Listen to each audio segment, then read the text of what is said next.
First blood. Dominating. Double kill. Triple kill.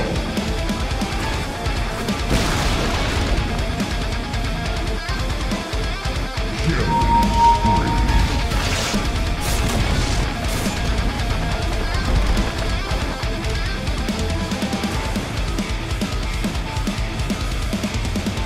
Dominating.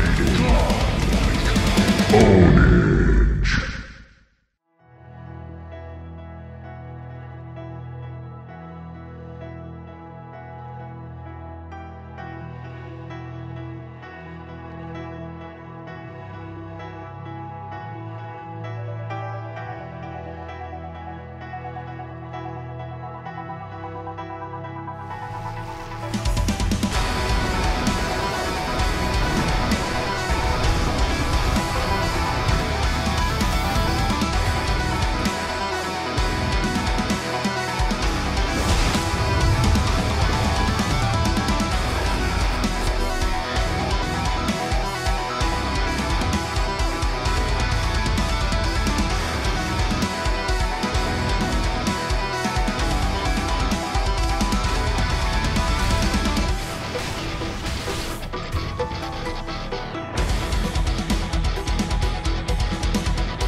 Hello everyone, this is Donnie aka Elevated with another video on behalf of Dota Alchemy, and hopefully you enjoyed that little bit of a montage intro to this one. We've been wanting to get a little bit different, do some artistic stuff, and just have some fun creating these videos instead of just doing kind of dry analysis over and over. So I hope you enjoyed that part. We're lucky to be working with an editor who also works for Dota FX, if you know that channel, who's very skilled at creating these epic cinematic montage type things. And so I just wanted to give him a shout out, and shout out to Andromeda Music for providing the background track for that montage. If you want to check out his music, the link is in the description below.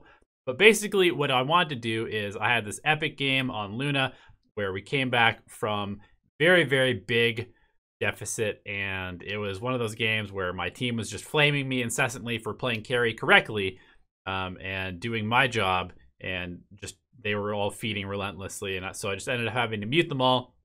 And as soon as I muted them, we started coming back into the game because I was no longer being distracted by their bad calls and just whining about how hard the game was. And so I just kind of wanted to break down my thought process, my decision making. So basically, you can see that at this point in the game, we're 10k behind. Nobody on my team is very farmed at all. Our Viper has just an Atos and a Hood. Our Tide has Greaves, Rubik has a Blink, Witch Doctor has nothing. The other team is super farmed. They are well on their way to dominating this game. And there's basically no reason for us to be trying to fight them right now unless they are trying to end the game, simply because we have a very, very minuscule chance of winning fights. My hero is not online yet. I'm getting there, and I'm getting there relatively quickly because I went for the Max Glaives and into a Mask of Madness. Mask of Madness is definitely not that good against TA and Razor on paper, but because of the style of play that I needed to play in this game, which was to shove out waves quickly, split push as much as possible, since we didn't really have anybody else to do that, I was having to do kind of the split pushing as well as the D-pushing, as well as being the hard carry and being the strongest hero on my team. So I had a lot of jobs in this game, and this was my solution in terms of items. I then went for tanky items like Dragonlance and BKB quickly after the Mask of Madness because I knew that I did need to be able to show up if there was an opportunity, because any opportunity to take a good fight on our terms is going to be really important to be able to win. So right here, they're pushing. I start my TP. I realized that there was really no point in even just trying to fight. We knew that the whole team was there, and it was kind of just an automatic reaction for me to TP there. But I realized that, wait, we don't want to fight at our tier 2, because if we fight at our tier 2 and we're fighting into a team that's just so much stronger than us, we're just going to lose the game because they're already running towards our base. So if we fight at the tier 2, hey, I just made a video about this, and we lose the fight, the game is over. So I need to create pressure on the other side of the map. I need to get my team gold by taking these towers on the other side of the map. And so I canceled my TP, and that's a little bit unfortunate, but it's something that's really important to note because I'm not going to have a TP to, you know, escape after the split push or reinforce my team. So I just kind of resigned myself. All right, I'm just going to pressure as much as possible. I'm not even going to try and get back because at this point, it's actually better if I die and the other team comes back to kill me. I would rather them come back to kill me than for them to take 2 sets of racks here, because otherwise they will take 2 sets of racks. So we're not ready to fight them.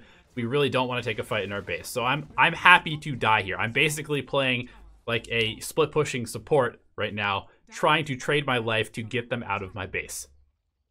So that's why you see me just continuing to push, even though I clearly could have run away. But you can see that I do go high ground. As soon as the TP start coming in, I'm like, all right, I can try and get out now. I don't have a TP though, so I'm probably going to die. But at the end of the day, what happened? They left our base. They only got 1 set of racks, even though they had the ability to potentially even just win the game there. And I do die here. But ultimately, this death ends up saving a second set of racks and buying our team a little bit of time. I do go down, and then my team tips me, and they were literally screaming at me on the mic, "You're so bad." So at this point, the game plan is basically just to keep the lanes out as much as possible, because if they don't have creeps near our base, then they can't take our towers. However, you can see this is my camera. I'm watching what's going on. I'm waiting for them to overextend. Once this TA gets way past our barracks, I know that, okay, I can actually maybe show up for this. And it's really important where we're taking this fight.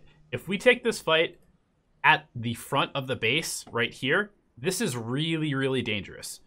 But if we can take the fight more towards the tier 4s and towards our fountain, it gives us, you know, some perhaps defense from these, and also the ability to run back into the fountain and heal and then come back into the fight immediately.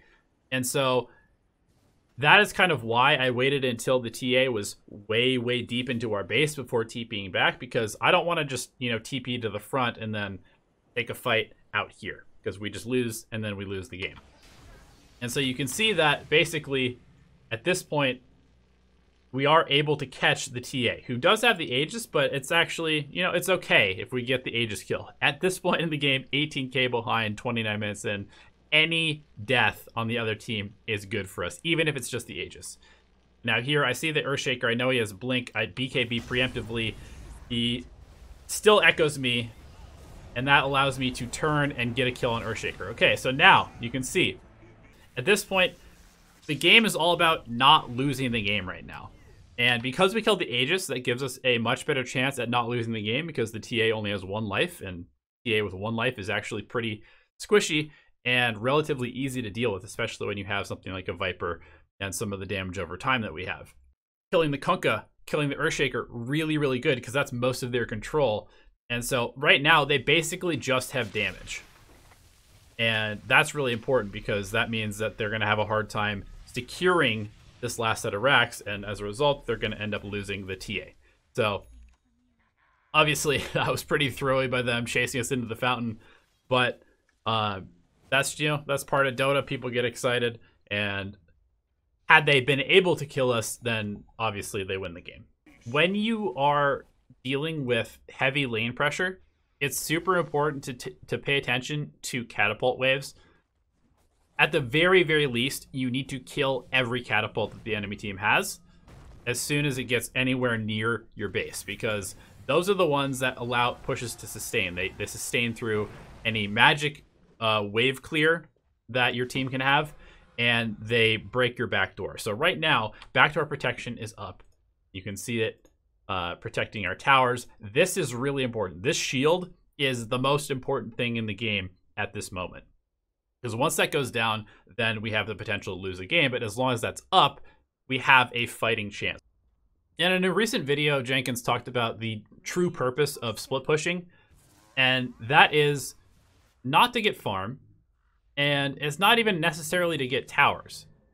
It's sort of to get some map control, but it's more than anything, it's in the word, split pushing. You want to split up the enemy team.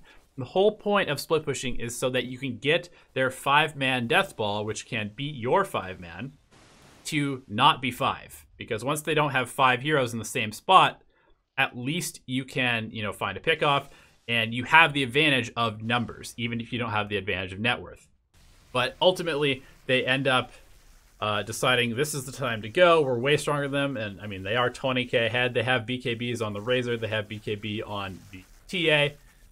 The Kunkka has a Daedalus. Of course, they have the Earthshaker with Blink, and then they have Serpent Wards. So at this point, I know that we don't really have the damage to kill the Razor straight up. We don't really have the damage to kill the TA straight up, because if we're focusing all of our resources on one of their 2 damage dealers, we're just going to get disabled, and then the other damage dealers are going to absolutely rip us apart. So it's really important when you are really any hero to know who you want to target going into a fight. And I know that I have the ability to very quickly kill their disablers. I can't kill their damage dealers quickly, but I can kill their disablers very quickly.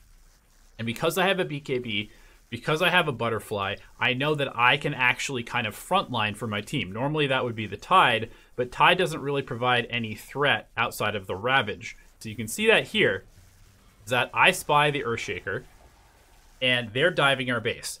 If Earthshaker gets off a good Echo Slam onto most of my team, we lose the game. So I'm going to try and separate him from being able to enter the fight. So I Lucent Beam him, and then I pop my Eclipse and run into the middle of things with BKB on, trying to focus their disablers. And I go directly for the Shadow Shaman, and he can't get away, so he dies. And now the fight is split in a way that really, really, really favors us. Our Rubik gets a nice steal off on the wards, which gives us some defensive capabilities here. But you can see they've got a Disabler and the Earthshaker over here. They've got damage and Disable and Kunkka over here. And then their 2 main cores are stuck in the base. Razor's over here, TA is separated over here, and I've kind of created this wall that's hard for them to get through. And this allows us to focus down the TA, great Ravage from our Tide, and suddenly this fight looks winnable because most of their damage is gone. Obviously, Razor is relatively dangerous with this 280 damage stolen, but TA is their burst damage, and she is dead. Disable is how you win team fights, basically. And so if you're able to eliminate the other team's disable, everything becomes so much more simple about how you're taking these fights. If they have lots of damage, you just run away from them. Again, it might have been a little bit throwy for them to go up without Aegis, but Can you really blame them? They're up 20k, they've got one set of racks left, they've got Serpent Wards. It's a pretty good opportunity to take that fight. So this is a moment where things get a little bit weird in the late game when you are ahead, and I'm speaking from the perspective of the Radiant team here. If you've lost a couple of attempts at ending the game, at getting mega creeps, at going high ground, things can get a little bit uncoordinated. It can be hard to figure out what do we actually need to change to really finish out this game. And so you can see that they're not totally coordinated here. You know, this is a little bit aggressive, but I know that basically the other team wants to play around Serpent Wards. They want to run up, drop the wards, and then fight us while the wards are taking our building. So if we can keep killing this guy, then it takes out a huge part of their ability to siege our high ground. And so thanks to this ward, I make the call. All right, we're just going to go directly for this shaman. We run in. We're going to get this easy kill. The other team is too far to this side. And as a result, we're going to be able to, again, hold them off from getting mega creeps. So right here, again, I'm just trying to create some split pushing pressure. It's really important that you have some sort of map pressure, because if you are able to win a fight, then at least you can start threatening buildings. And so right here, I'm pushing in the bottom lane. I'm keeping my camera on my team, and because I have boots of travel, I have the ability to show up for this fight. So I'm going to pop Eclipse, I'm going to pop BKB, I'm going to run into the middle of things again. My job, as stated before, is to be the frontliner. They get off a relatively nice Echo Slam, but ultimately, Luna is just too strong at this point in the game, and so we end up saving our last melee racks. Again, a really nice steal from Rubik, getting the wards, helping defend our barracks. And we're down to a 2k deficit from what was 21 or 22k at one point. In the late game, it's super, super important to just keep in mind where you want to fight. You don't want to fight in some random location. Every single fight has to be around an extremely important objective, whether it's a Roche, whether it's your high ground, whether it's the enemy high ground. And you need to make sure that you also have a numbers advantage or some sort of power spike timing. So right here, again, I'm pushing the bottom lane, but I'm just watching. I'm waiting. I know that I'm going to TP into this fight as soon as I see a good opportunity. Right there, Ravage is used, boat comes down. I know one of the disables is gone. I've already created enough space for the creeps to not be in our base, pressuring our base. I know this is a great opportunity to come in, take a fight with momentum towards their base from our creeps. And so I jump in, I Eclipse, I pop BKB, and again, I focus their disabler. I'm going directly for Shadow Shaman every fight, because that's going to free us up to be able to do a lot of work. And then we catch the TA who's out of position, and suddenly we have a huge amount of momentum going into their base. We have the creep wave, and their creep waves are not near our base yet. They're trying to focus the Viper for some reason, but you can just see that my damage is just melting through, killing the Razor, killing the Earthshaker, killing the Shadow Shaman, and suddenly they have 4 heroes without buyback. However, great creep cut by the Kunkka, and so we are now stuck with a little bit of a conundrum because we have no creeps and there are creeps in our base. So I make the call to get out. I see a double damage bottom. I'm going to go pick that up. And now with double damage in hand, I catch the creep wave in the mid lane, and I feel like, all right, I think we're going to win this game. Even though the Razor just caught our Viper, who is staying way too long in their base, double damage Luna in the late game is generally GG once you're in the base. And that's that. Hello everyone, and thank you for watching the video. We genuinely appreciate your time and attention spent with us here on the YouTube channel.